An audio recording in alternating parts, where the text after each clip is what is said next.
என்ன சாமுண்டீஸ்வரி, லாக்கப் எல்லாம் சௌரியமா இருக்கா? உன்னை இப்படி பாக்குறதுக்கு எவ்வளவு சந்தோஷமா இருக்கு தெரியுமா? அதிகாரம் பண்ணியே பழக்கப்பட்டவ நீ.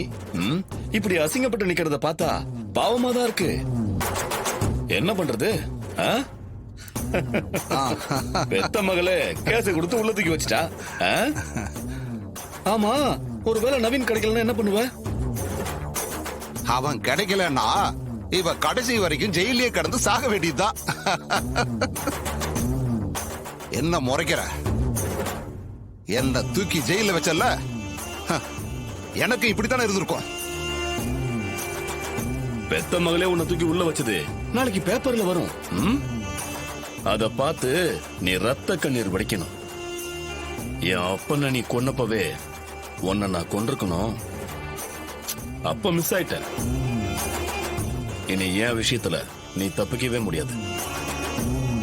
ஏன் சித்தப்பா, அந்த நவீன் கிடைக்கலன்னா சாமுண்டீஸ்வரி தான் குற்றவாளின்னு போலீஸ் முடிவு பண்ணிடும்ல? பின்ன வேற வழி இல்லையே.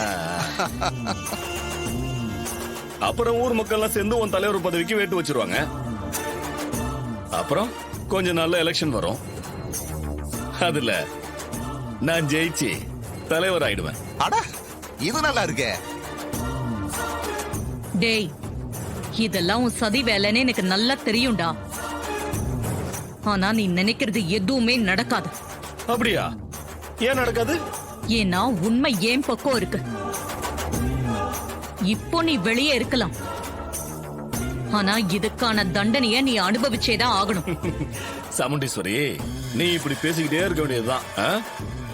அந்த நவீன் கிடைக்க போறதில்ல. நீ பர்மனண்டா ஜெயில இருக்க வேண்டியதுதான்.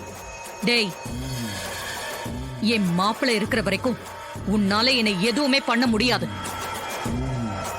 அவர்கிட்ட நீ எப்பவுமே தோத்துக்கிட்டு தான் இருக்க போற. இப்போவும் அவர் உண்மையை கண்டுபிடிச்சு என்ன வெளியே கொண்டு வரதான் போறாரு. நீயும் பொம்பளை பொறுக்கி இந்த சித்தப்பனும் உள்ள போறது உறுதிடா. அப்படியா? பார்க்கலாம். டேய், பார்க்கலாம் இல்லடா, பார்க்க தானே போற. இது சத்தியம்.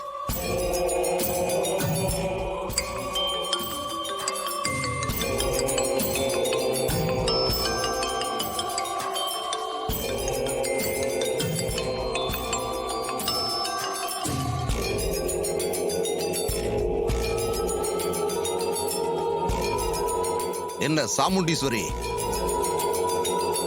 என்கிட்ட மோதுனா உனக்கு இதுதான் கதி.